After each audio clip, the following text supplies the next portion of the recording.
Hi, my name is Emily and welcome to my YouTube channel. Today's question is from Jan. Dear Emily, your videos have helped me so much. I'm so grateful that my friend shared one with me a few weeks ago and I've been watching you ever since. I was wondering if you had any advice for me. I've never been lucky in love. I've had 3 serious relationships. My first ended because we were too young and wanted different things. My second was a long-distance relationship, which was never going to work out but was heaps of fun. And most recently, I've split from my husband and the father of my children. I'm really struggling with the idea of having a failed marriage, and I wonder if I will ever find the one. Any advice? Love, Jan from Wellington, New Zealand. Well, Jan, this is going to be short, sweet, and rant-like. I'm going to give you 3 things to reframe your thinking around your perceived problem. And it all comes down to the simple act of changing your language, which will change the implication, which will change the emotion, which will change your reality. You say you've never been lucky in love, and then you go on to list 3 relationships where you've been in love. 3.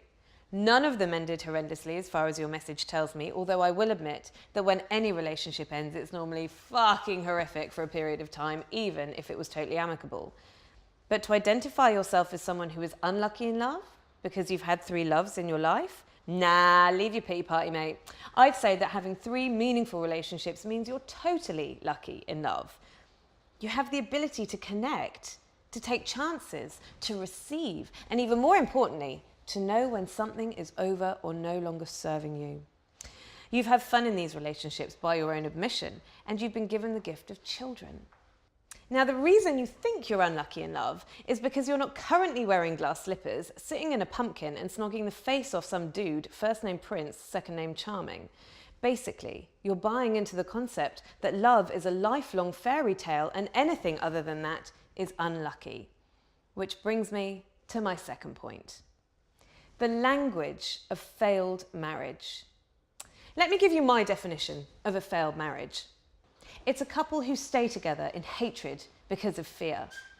It's a couple who sacrifice their own happiness to accommodate somebody else's idea of what is right.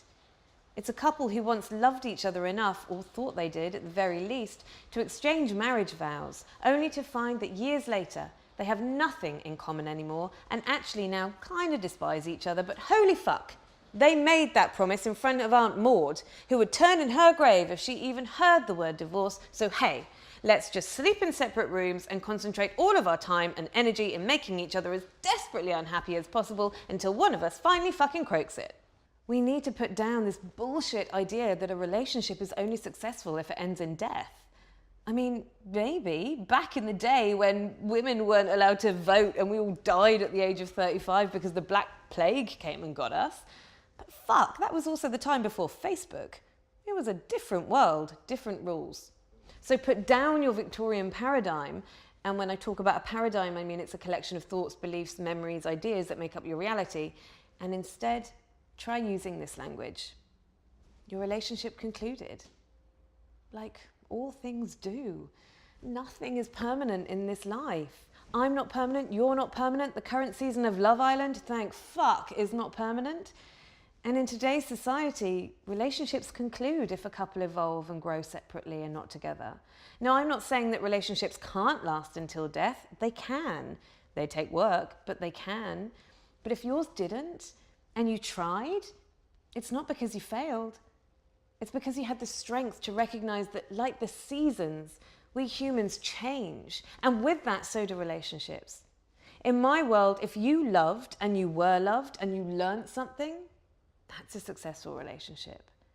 The success of a relationship has nothing to do with its length. And this brings me to my third point, the search for the one. Lisa Nichols is a phenomenal public speaker and author and all-round personal development legend, and she observes that there are 3 types of relationships. The first is life-giving, and I don't mean baby-making. A life-giving relationship rocks up to remind you that you are alive. It's passionate and it awakens a part of you which has been lying dormant. The second is a purposeful relationship, and it normally comes with a huge lesson and is sent to mold and sculpt you.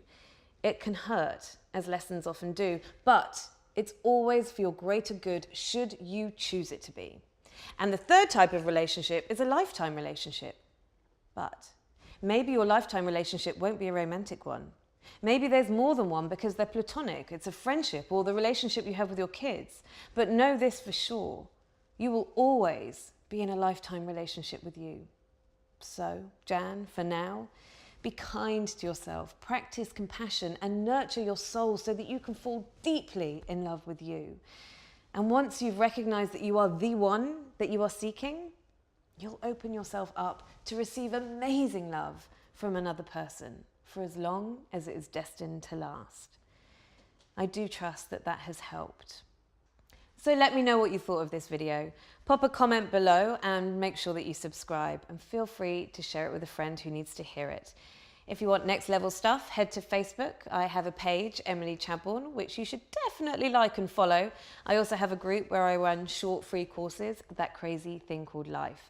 And for next level hilarity, you can watch me being unashamedly human over on Instagram, Emily_That Crazy Thing Called Life. Thank you very much for watching. Beep, ba, ba, ba, da, bum. Ba, ba, ba, da, bum. Beep, ba, ba, ba, da, bum. Okay. Dead. Oh, shit. That was better. Any relationship and sorry, start that again. Fuck. Come on, Emily, battery. I want to get the fourth in. If she even heard the word.